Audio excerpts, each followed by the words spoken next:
On va créer 2500 maisons de santé supplémentaires pour arriver à 5000 maisons de santé d'ici 18 mois. Alors, avec quel argent, on ne sait pas.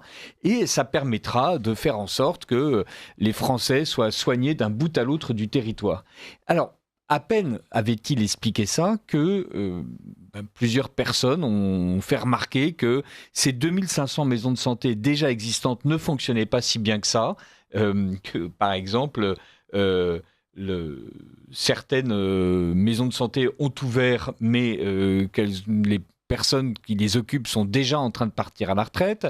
D'autres ont dit avec quel argent, sous quelle obédience, est-ce que c'est le maire qui va s'occuper de la chose, et quel est le rôle des agences régionales de santé. Et en fait, on a l'impression que c'est une espèce d'idée qui a été lancée en l'air pour répondre immédiatement à un désir des Français, et qu'en fait, ça n'a pas véritablement de substance. Non, tout à fait, c'est typiquement une fausse bonne idée. Et ça illustre que nos politiques, en fait, se mettent à travailler une fois qu'ils sont aux manettes. Sauf qu'ils sont obsédés par, non pas l'exercice du pouvoir, mais la conquête du pouvoir. Sauf que gouverner la France, ça ne s'improvise pas du tout. Une fois que vous êtes aux manettes, c'est un peu le grand 8 des fêtes foraines, vous êtes scotché au siège. C'est le temps de l'action, c'est plus le temps de la réflexion. Vous savez, on est un petit peu en 1958, mais sans le général de Gaulle en stock.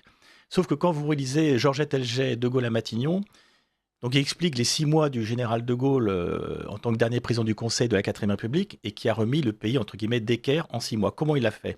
Il a signé plus d'une ordonnance par jour pendant 6 mois, mais il n'a pas improvisé.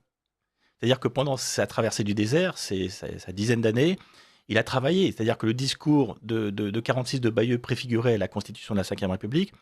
Le discours de Saint-Étienne sur la troisième voie entre capitalisme et socialisme a préfiguré l'intéressement et la participation. Donc, vous voyez, donc il faut vraiment travailler ces dossiers avant d'arriver aux manettes. Parce qu'ensuite, voilà, on sort des mesures un petit peu, des effets de manche, de la communication. Mais derrière, comme vous dites, comment concrètement on fait? Et en plus, c'est une mesure qui tombe d'en haut, si vous voulez. Et nous, on propose autre chose.